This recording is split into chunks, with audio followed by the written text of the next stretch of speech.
और कबीर का चेहरा गुस्से से लाल हो रहा था। उसकी आंखों में एक खतरनाक चमक थी जो किसी भी इंसान की रूह को कंपा देने के लिए काफी थी।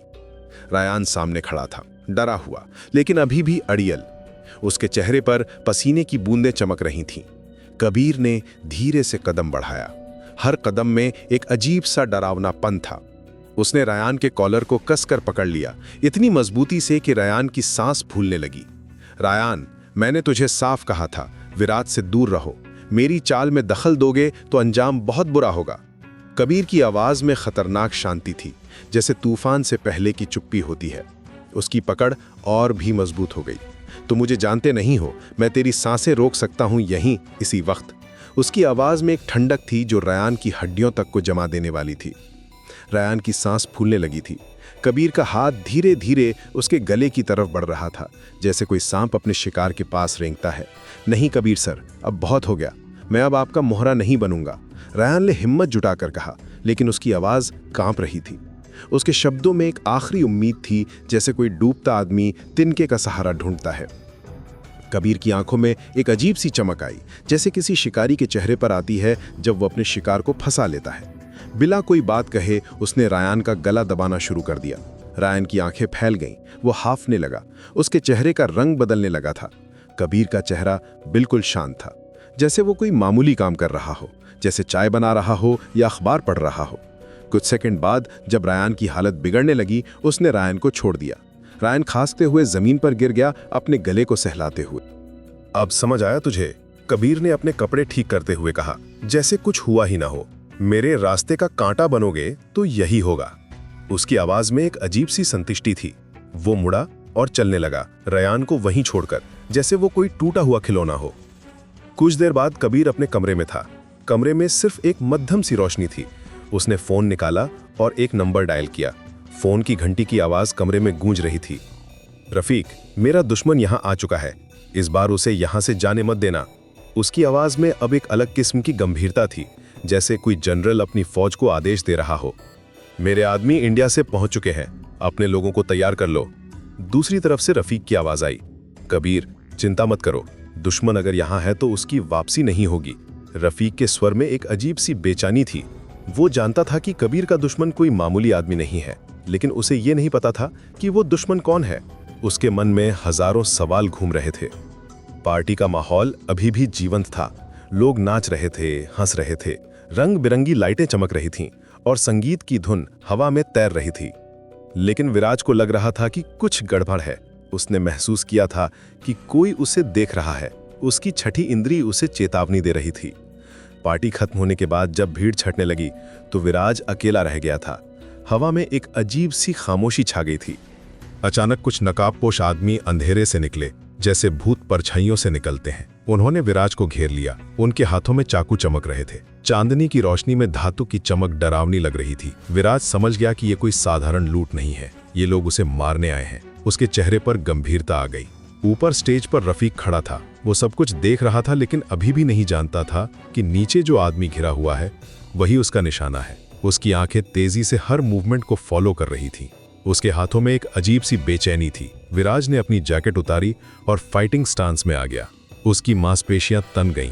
पहला हमलावर चाकू लेकर उस पर झपटा। विराज ने बड़ी फुर्ती से उसका हाथ पकड़ा और उसे जमीन पर पटक दिया। दूसरा आदमी पीछे से आया, लेकिन विराज ने उसे भी संभाल लिया। उसकी हर हरकत में एक ट्रेंड फाइटर की छाप थी, लेकिन वे बहुत सारे थे, एक के बाद एक आते जा रहे थे, जैसे लहरों का सिलसिला हो। विराज की सांस फूलने लगी थी। उसके कपड़े फट गए थे और कुछ जगह खरोंचें भी आ गई थीं। फिर भी वो लड़ता रहा। हर पंच और किक में उसकी जिंदगी की लड़ाई झलक रही थी। अचानक एक तेज आवाज गूंजी, गोली की आवाज। एक हमलावर जो विराज की पीठ में चाकू मारने वाला था, वो जमीन पर गिर गया। विराज ने पीछे मुड़कर देखा। फौज वहां खड़ा था, हाथ में गुन लिए। उसके चेहरे पर एक डिटर्मिन्ड एक्सप्रेशन था।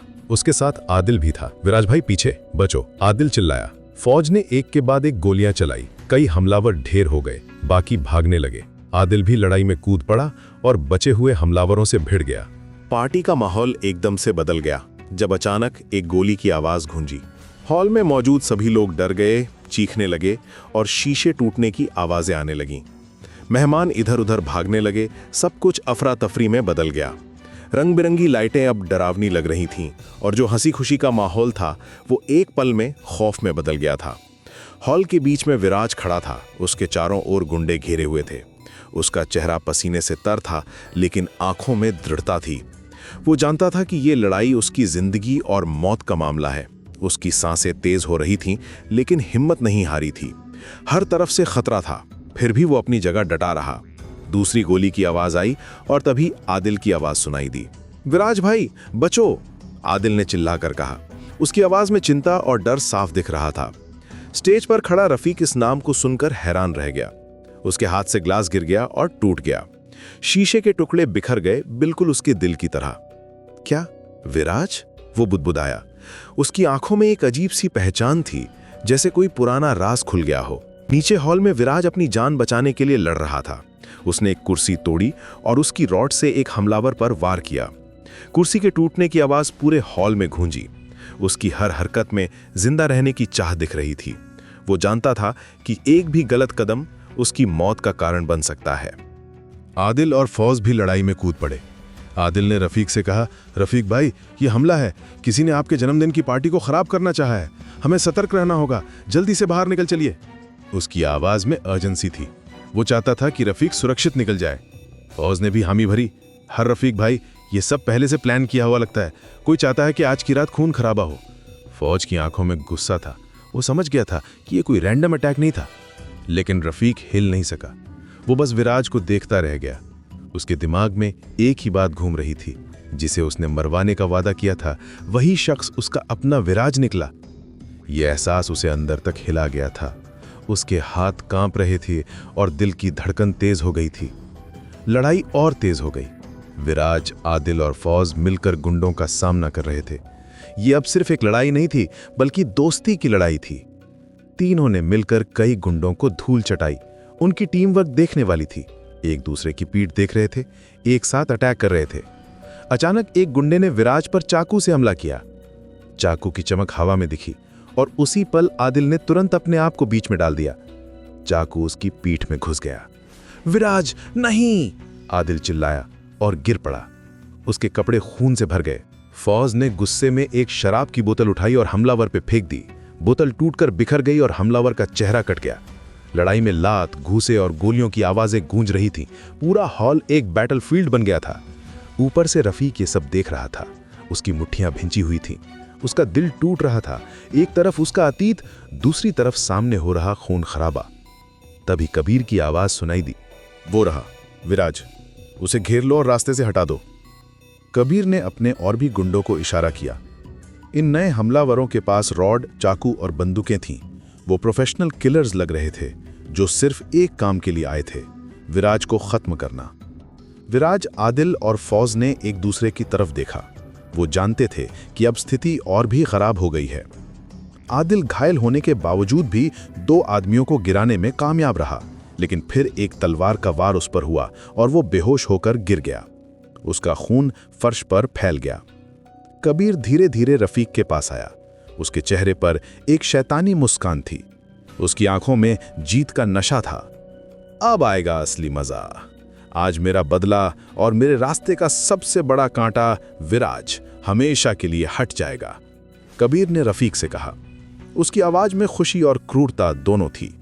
रफीक की आंखों में अब समझ आ गई थी कि ये सब क्या है।